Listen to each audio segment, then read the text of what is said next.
वैसे तो हमारा भारत विभिन्न प्रकार की संस्कृतियों के रंगों से सजा हुआ है, जहाँ हमें अनेक प्रकार की कलाओं को देखने को मिलता है। उसी में से एक है भारतीय शास्त्रीय नृत्य। फिर चाहे वो कथक हो, भरतनाट्यम, कथकली, मोहिनीअट्टम, कुचिपुड़ी, ओडिसी, सत्रिया या फिर मणिपुरी, ये सभी नृत्य भारतवर्ष की प्राचीन संस्कृति को आज भी प्रस्तुत करते हैं। लेकिन भारतीय शास्त्रीय नृत्य सीखते समय अक्सर ये देखने को मिलता है कि बिगिनर्स स्टूडेंट्स, डिप्लोमा स्टूडेंट या फिर उनके पेरेंट्स में ये जानकारी नहीं होती कि आखिर वो भारतीय शास्त्रीय नृत्य में अपना करियर कैसे बना सकते हैं।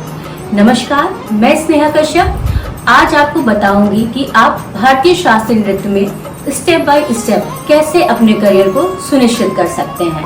सबसे पहले भारतीय शास्त्रीय नृत्य में हमें दो तरह के स्टूडेंट देखने को मिलते हैं। एक वो जो भारतीय शास्त्रीय नृत्य को केवल एक हॉबी की तरह सीखते हैं और एक वो जो भारतीय शास्त्रीय नृत्य में ही अपना करियर बनाना चाहते हैं। अगर आप सिर्फ और सिर्फ हॉबी कोर्स की तरह भारतीय शास्त्रीय नृत्य में शिक्षा लेना चाहते हैं तो इसके लिए आपको किसी अच्छे इंस्टीट्यूट और एक अच्छे डांस टीचर की जरूरत है जिसे भारतीय शास्त्रीय नृत्य की अच्छी नॉलेज हो। और अगर आपको भारतीय शास्त्रीय नृत्य में ही अपना करियर स्टैब्लिश करना है तो आपको समय समय पर अनेक स्टेप्स को फॉलो करना होता है। ये स्टेप्स अलग अलग इंस्टीट्यूट में या ऐसी संस्थाएं जो इंडियन क्लासिकल डांस से रिलेटेड एग्जाम ऑर्गेनाइज कराती हैं, गवर्नमेंट से ऑथराइज्ड होती हैं, वो अलग अलग स्टेप्स को फॉलो करवाती हैं। पर हर इंस्टीट्यूशन में लगभग इनकी रूपरेखा सेम होती है। सबसे पहले आपको किसी अच्छे ऑथराइज्ड इंस्टीट्यूट में एडमिशन लेना होता है, जहां पर आपको शुरुआत में 3 ईयर का कोर्स कराया जाता है। ये 3 ईयर का कोर्स अलग अलग संस्थाओं में अलग अलग नाम से जाना जाता है, जैसे परिचय, प्रवेशिका, विशारद, निपुण, प्रबुद्ध।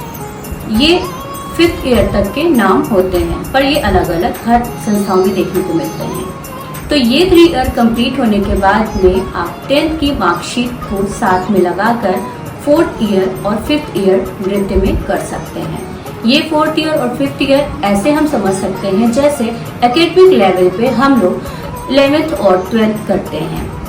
5th ईयर की मार्कशीट के साथ 12th की मार्कशीट लगाकर आप किसी गवर्नमेंट यूनिवर्सिटी में बीपीए कर सकते हैं। बीपीए यानी graduation bachelor of performing art. इसके बाद ये बीपीए 3 साल का होता है।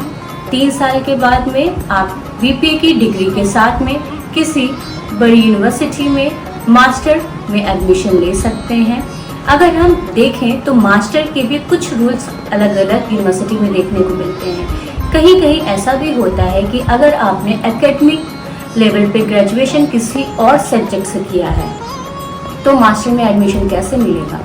तो इसके लिए आप जो आपका डांस का 5th ईयर का डिप्लोमा है उसके साथ में ग्रेजुएशन फाइनल ईयर की मार्कशीट लगा करके मास्टर में एडमिशन ले सकते हैं, लेकिन ये हर यूनिवर्सिटी में नहीं होता।